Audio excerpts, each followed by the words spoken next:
I wasn't supposed to come home that night. After 10 years working overseas, I returned to California quietly, wanting to surprise my mother, the woman I bought that house for, the woman I promised I'd always protect. I imagined her smiling, opening the door, pulling me into one of her warm hugs. But the moment I stepped onto the porch, something felt wrong. New cars I didn't recognize sat in the driveway. A security camera blinked above the door, one I never installed. And when I rang the bell, a stranger answered. Not my mother. Not even someone who looked like she belonged here. Then I heard it. A soft, trembling voice I knew better than my own, followed by someone speaking to her like she was beneath them. And when she finally appeared, eyes lowered, apron stained, hands shaking, I realized the truth that shattered me. My mother wasn't living in her home anymore. She was serving in it. That night, I vowed to get her justice. The taxi slowed as we turned onto the old street I used to bike down every summer. I pressed my forehead against the window, trying to calm the mixture of excitement and nerves swirling in my stomach. 10 years abroad. 10 years of welding ships in humid Singapore docks, saving every cent so Mom could live comfortably.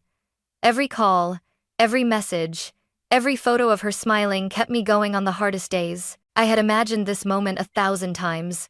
Mom standing at the doorway, hands over her mouth, crying, "Emma, my baby?" Me dropping my bags and hugging her so tight she'd complain I was crushing her bones. But when the taxi stopped, my smile faded.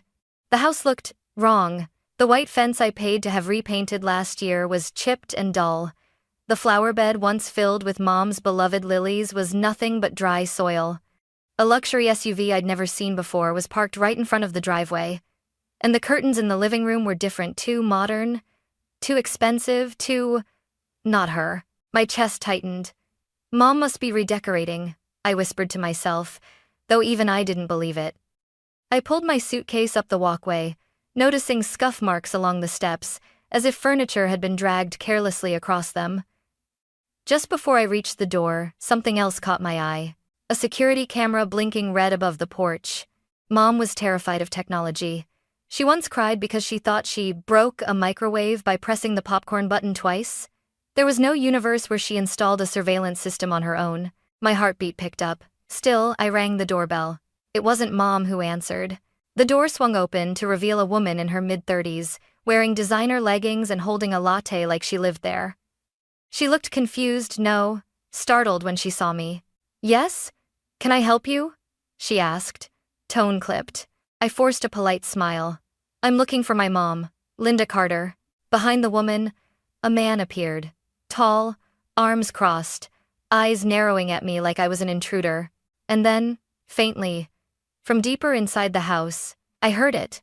A small, tired voice I would recognize anywhere. "Did someone come to the door?" My mother. But not the mother I remembered. The woman in front of me stiffened. The man shot her a warning look. My stomach dropped. Something was very, very wrong. "Mom?" I called out, stepping forward on instinct. But the woman in the doorway, Vanessa, as I would soon learn, quickly blocked me with a stiff, artificial smile. "She's busy right now," she said, voice sugary but eyes sharp. Busy? My mother didn't get busy when her daughter came home after 10 years. I pushed gently past her before she could stop me. The man, Brian, moved as if to block me too, but he hesitated, glancing back toward the hallway. And that hesitation told me everything. Something inside that house wasn't meant for me to see. "Mom?" I called again, louder this time. I heard shuffling, then a soft gasp. "Emma?" Her voice cracked in a way that made my throat close. I followed the sound into the living room and nearly stopped breathing. Mom stood at the edge of the hall, holding a damp dish towel, her hands trembling. Her hair, once neatly brushed every morning, hung loosely, streaked with gray she never had before. Her clothes were faded.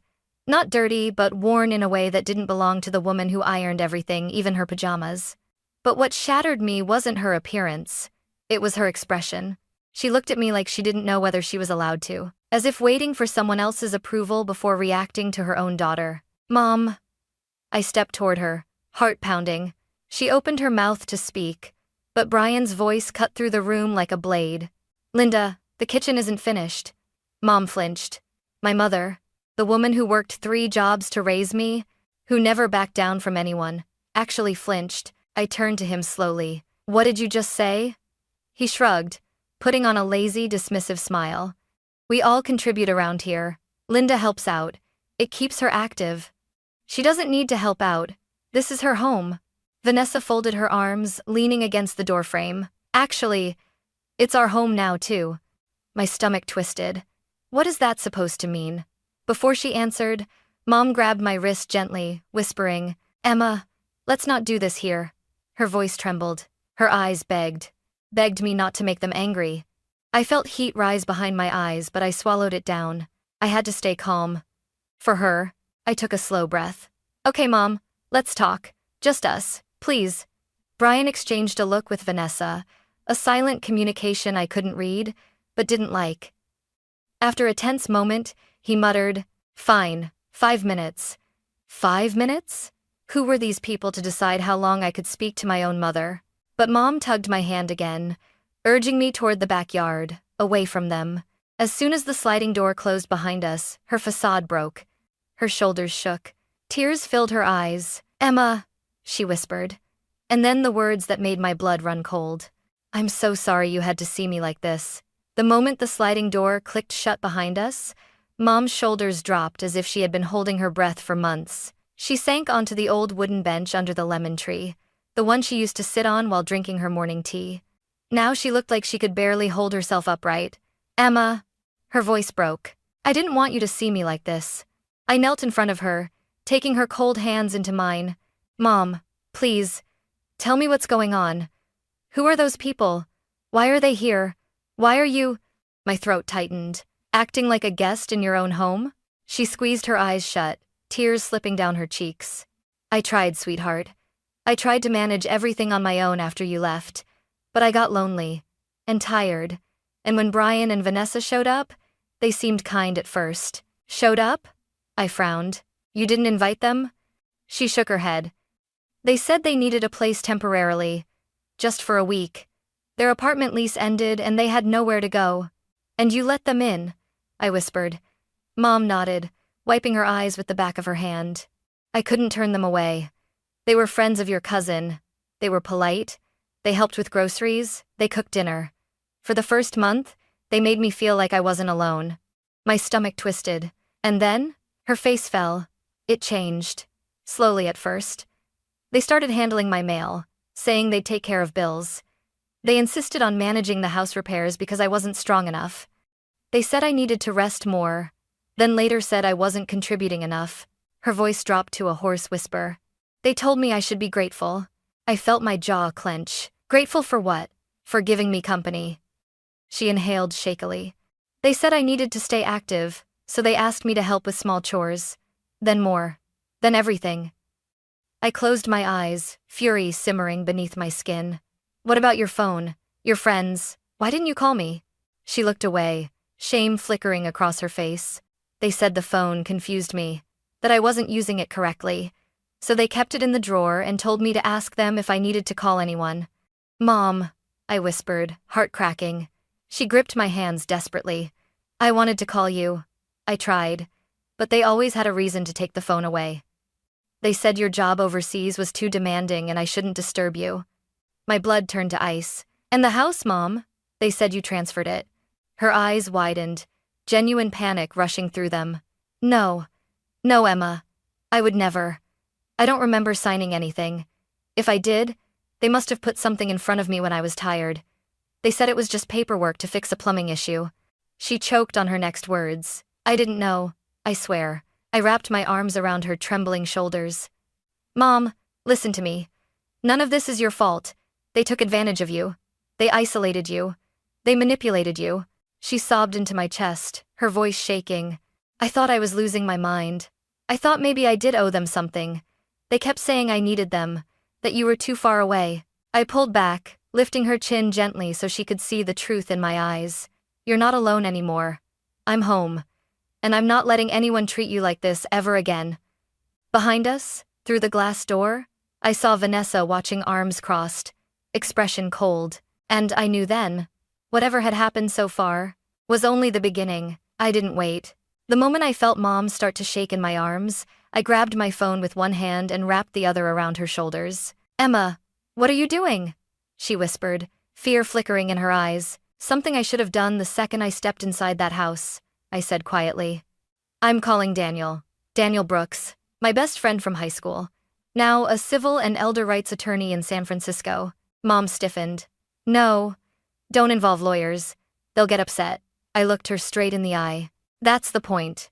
I stepped farther from the sliding glass door so Brian and Vanessa couldn't hear and pressed call.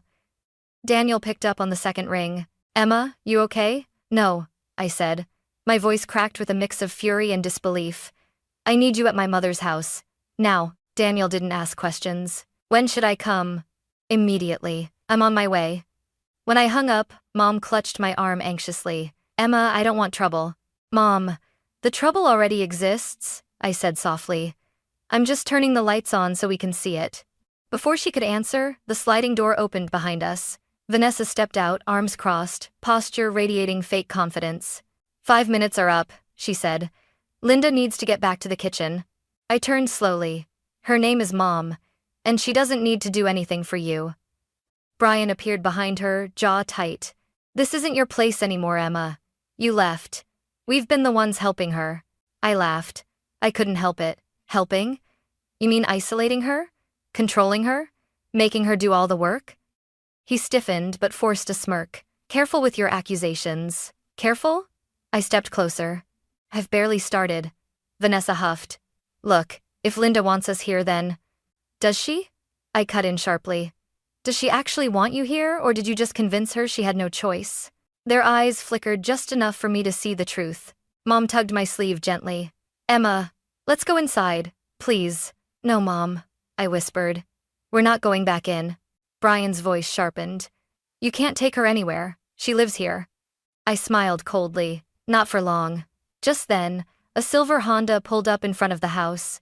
Daniel stepped out wearing a navy suit, his briefcase in one hand, sunglasses in the other. He looked like the kind of man who didn't lose cases, and the kind of man Brian would hate to meet. Vanessa muttered. "Who is that?" Daniel approached calmly. "Good afternoon. I'm attorney Daniel Brooks. I'm here to speak with my clients." Brian sputtered. You're what?" Daniel gave him a polite, sharp smile. "Emma and Mrs. Carter have retained my services. Effective immediately." Vanessa's expression cracked. "You can't just—" "Legally," Daniel interrupted. "I absolutely can." He turned to Mom. "Mrs. Carter, with your permission, I'd like to review any documents Brian or Vanessa had you sign." Her voice trembled. I don't remember what I signed." "That's all I needed to hear," Daniel replied gently. "Emma, let's get your mother out of here. Now." Brian stepped forward.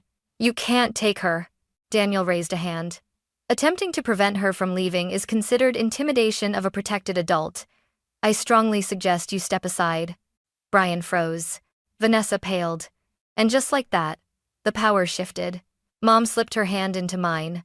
"Emma, will we be safe?" I squeezed her hand. "Mom, you're safe now. I promise." We walked out of the gate quietly, firmly leaving Brian and Vanessa on the porch, their manufactured confidence crumbling right before my eyes. For the first time since I arrived, I felt a spark of control return to my chest. This wasn't over. It was just beginning.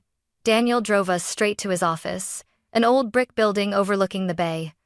Mom sat in the back seat, silent, clutching her purse like it was the only thing she had left in the world.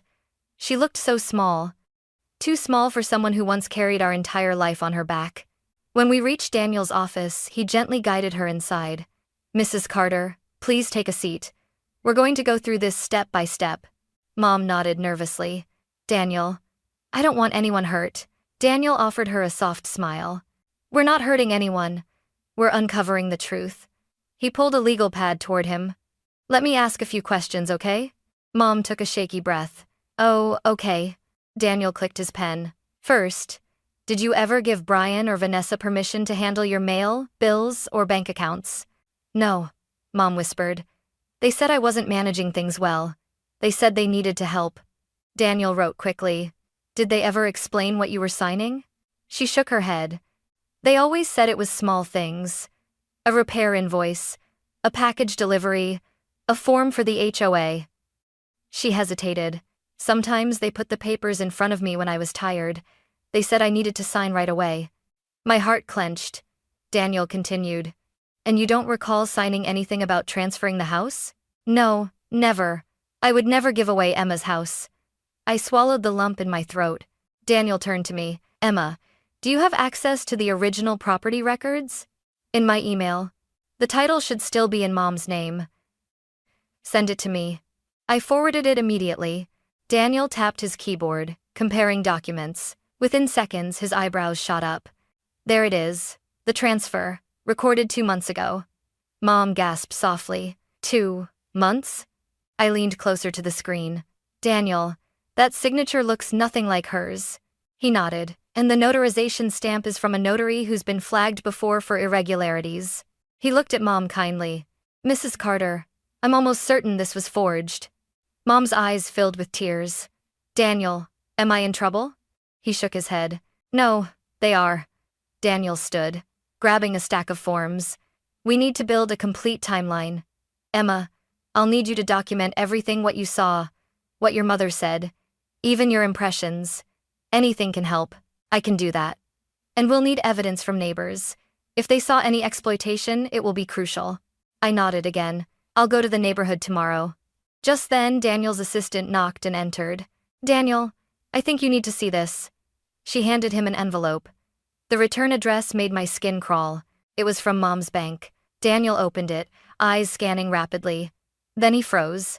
Emma, he said carefully, your mother's savings account has been drained. Mom's breath caught.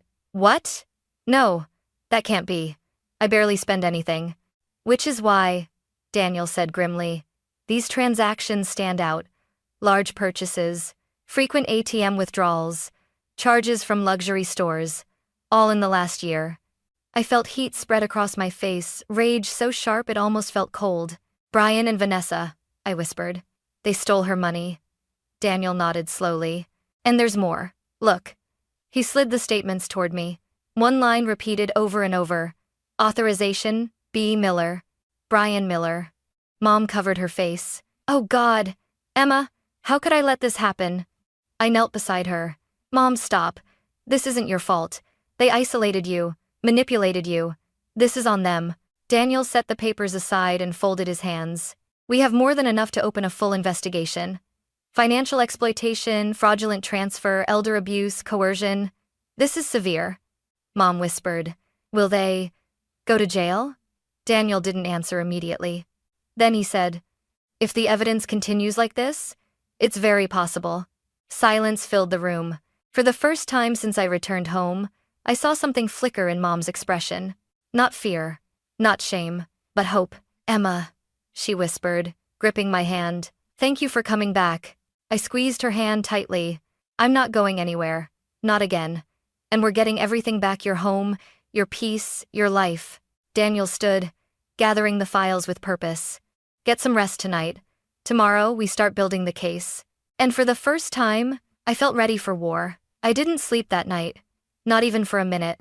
Mom rested in the guest room of Daniel's office suite, the safest place he could find on such short notice. Meanwhile, I sat in the conference room with a cup of cold coffee, staring at the mountain of documents spread before me. Bank statements, forged papers, neighbor testimonies Daniel was collecting. A timeline of transactions Brian had signed using authorization he never legally had. Every page made my chest tighter. By sunrise, Daniel returned with a stack of printed forms. Emma, he said, voice firm but calm. The county's Elder Protection Unit wants to conduct a preliminary hearing. Today. My pulse jumped. Today? Already? He nodded. Everything you provided. It's serious. They want to question your mother. Then confront Brian and Vanessa directly. I took a shaky breath. Okay, let's do it. Mom looked terrified when Daniel explained the hearing, but she nodded quietly. I'll do whatever you think is right, she whispered. And so, by noon, we were sitting in a government building under fluorescent lights, facing a long table where a mediator, a social worker, and a legal officer sat reviewing our file. Mom was called first. She answered every question with trembling honesty, how she was pressured to sign papers she didn't understand, how her phone was taken, how she felt small, unwelcome, burdensome in her own home. Then came the question that made my stomach twist. Mrs. Carter, did you ever intend to give your home to Brian and Vanessa? Mom shook her head quickly, tears filling her eyes. No, never. That house was my daughter's gift to me. My home. I only signed what they put in front of me because they said I had to. The mediator nodded slowly. Thank you, Mrs. Carter. Your statement is clear. The door opened. Brian and Vanessa were escorted in. Vanessa looked furious. Brian looked like he'd been awake all night rehearsing excuses.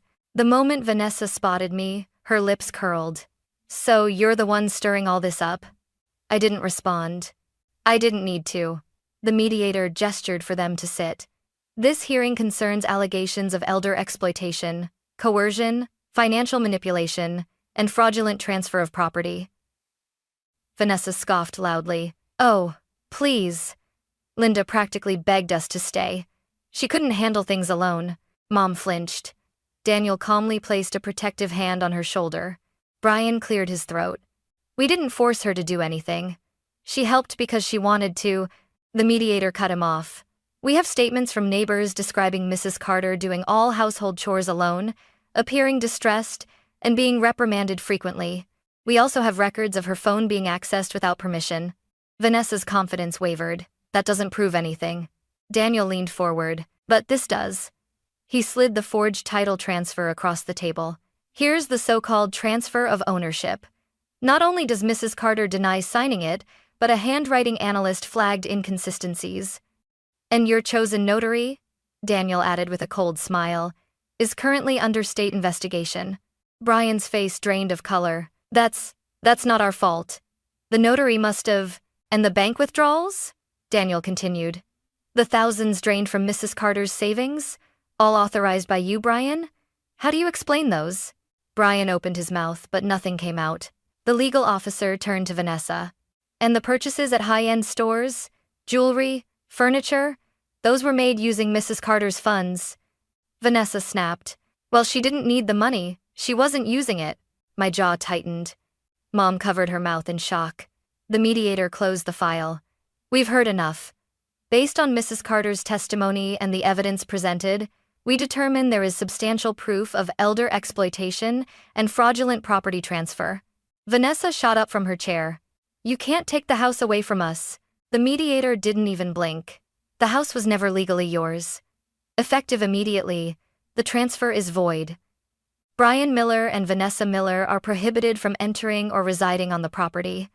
A criminal investigation will proceed. Mom gasped softly. I exhaled a breath I didn't know I'd been holding. Vanessa turned on Brian angrily. This is your fault, Brian muttered. Mine? You said we could get away with it. Security approached. Please exit the room. Their voices faded as they were escorted out. Mom leaned against me, trembling with relief. Emma, is it over? I held her close. No, Mom, this isn't the end. I looked toward the door where Brian and Vanessa had vanished. It's the beginning of the end, and we're not backing down. For the first time since coming home, I felt the tide turn. Tomorrow, we would prepare for court, and this time, we were ready. The court date arrived faster than I expected. For weeks, Daniel and his team built the case piece by piece: interview transcripts, financial audits, handwriting analysis, recorded statements from neighbors, and a full psychological evaluation of Mom, confirming the emotional distress she had suffered. When the day finally came, Mom clung to my arm as we walked into the courthouse. Her steps were slow, careful, but steady. She wasn't the same fragile woman I found in the kitchen that first day. She was stronger now, still shaken, but standing with purpose. Inside, Brian and Vanessa sat at the defendant's table, looking vastly different from the confident homeowners they pretended to be. Brian wore a wrinkled suit that didn't quite fit. Vanessa looked pale, hiding behind sunglasses even indoors. Her hands never stopped fidgeting. I took my seat beside Mom and Daniel. Across the room, Vanessa shot me a glare, sharp, bitter, desperate. For once, it didn't shake me. The judge entered. Court is now in session. The prosecutor stood first. Your Honor, this case involves the exploitation of a vulnerable adult, fraudulent transfer of real property, unauthorized financial withdrawals, and coercive control. Vanessa rolled her eyes. Brian swallowed hard. The prosecutor continued. The defendants systematically manipulated Mrs. Linda Carter, isolated her from her daughter and pressured her into signing documents she did not understand. Daniel leaned toward me and whispered, "This is going well." Then Mom was called to the stand. Her voice trembled at first, but as she spoke, something shifted. She described the loneliness, the manipulation, the pressure, the way they made her feel like a burden, the way her own home slowly stopped feeling like hers. She never raised her voice, never exaggerated. Her calm honesty was more powerful than anything. At one point, the prosecutor asked, "Mrs. Carter, why didn't you reach out to your daughter?" Mom swallowed. They always found a way to take my phone. I thought I would cause trouble, and they told me Emma was too busy to care." I closed my eyes, fighting tears. Then came Brian and Vanessa's turn. Brian's lawyer tried to paint them as caretakers who were overwhelmed, but every excuse fell apart under cross-examination. Vanessa claimed Mom liked helping out, until Daniel produced a video clip Mr. Ramirez had captured of her speaking sharply to Mom while she cleaned the porch. Vanessa froze. The courtroom murmured. Brian insisted Mom had voluntarily transferred the house, until the handwriting expert declared the signature on the title transfer was highly inconsistent with her natural writing. The final blow came when the bank investigator testified that all withdrawals had been traced to Brian's personal purchases, not household expenses. Brian's face turned ashen. When all evidence had been presented, the judge took a long moment to review the notes. Then she spoke clearly, firmly. "The defendants exploited a vulnerable adult for personal gain. The property transfer is hereby void. The defendants are ordered to repay all misappropriated funds and are restricted from contacting Mrs. Carter or approaching her residence. Additionally, mandatory counseling and probation will be assigned. Further criminal penalties will be determined in a separate sentencing hearing." Mom let out a breath, a shaky, disbelieving exhale. I squeezed her hand. It was over. Truly, fully over. As Brian and Vanessa were escorted out, Vanessa hissed under her breath, "You'll regret this, Emma." I met her glare calmly. "No," I whispered. "I'm done regretting. And my mother is done suffering." Outside the courthouse, sunlight warmed Mom's face. She closed her eyes and whispered, "Emma, we got our home back." I wrapped my arms around her. "Yes, Mom, and we're never losing it again." For the first time in years, the house felt like ours again. When Mom and I stepped through the front door after the court ruling, the air felt different, lighter, almost like the walls themselves exhaled. There were still signs of what had happened. Furniture that wasn't hers, curtains she never chose, and a refrigerator filled with food she didn't even like. But the moment she walked into the living room, something warm flickered in her eyes. "Emma, it feels like I can breathe again." I smiled. "We'll make it feel like home, Mom, I promise." And we did. Over the next few weeks, I took time off work, more time than I'd taken in 10 years. We cleaned the house together, room by room. I let Mom choose everything. New curtains, new dishes, even the color of the front door. She chose yellow. "It's the color of sunlight," she told me with a smile. "The house needs sunlight again." I watched her slowly regain herself. She laughed more. She slept more peacefully. She started humming while watering the little potted plants she bought for the windowsill. Every day felt like we were reclaiming something they had tried to take from her. Mom's therapist told me privately, "She's healing faster because you're here. Presence matters more than anything." That sentence stayed with me. One morning, as we sat on the porch sipping tea, Mom spoke softly without looking at me. "Emma, I'm sorry if I ever made you feel guilty for leaving. You left to build a life. You didn't abandon me." I set my cup down. "Mom, the only thing that matters now is that I'm here. And I'm staying." She covered my hand with hers. "That's all I need." A week later, I accepted a remote engineering position that allowed me to work from home. It wasn't glamorous, and it paid less than my overseas job, but when I told Mom, she hugged me tightly, stronger than I thought she could. "I have my daughter back," she whispered. "That's priceless." Some evenings we walked the neighborhood. Neighbors who once sensed something was wrong now waved with genuine warmth. Mrs. Porter brought over homemade cookies. Mr. Ramirez insisted he'd fix our porch light for free as long as Linda promises to keep smiling. And she did.